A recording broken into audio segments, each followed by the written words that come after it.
अस्सलाम वालेकुम व्यूअर्स, मैं जवाद अहमद तुसां देखते पे मेरा YouTube channel, Facebook page, TikTok ID JD Sindhi.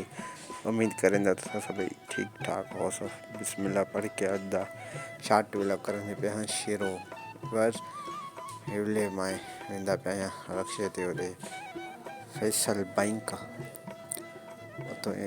चासा पगार पहली तारीख पहले कौन आया हा तीजी तारीख आवी ये फैसल बैंक इतनी मचाना है पगार क्या मैं सीधा आया मुर्गी वाले दो इतों बैठा वाइंदा है कीमा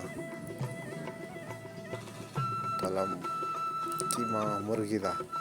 बे गोश्त मां कोनी खांदा वडे गोश्त चंगे के नहीं जैसी मैं क्या वो ठा के नहीं कीमा तेसी मैं थली रांद खेड़ी के ना कैरम बोर्ड लाए तसां बुधा तसां जो केर के ये रांद खेड़ी है कमेंट ज़रूर बुधाए सो खेड़ी है तो वाले केर रांद को मिस क्या करेंदा है वो तसां कमेंट बुधावा।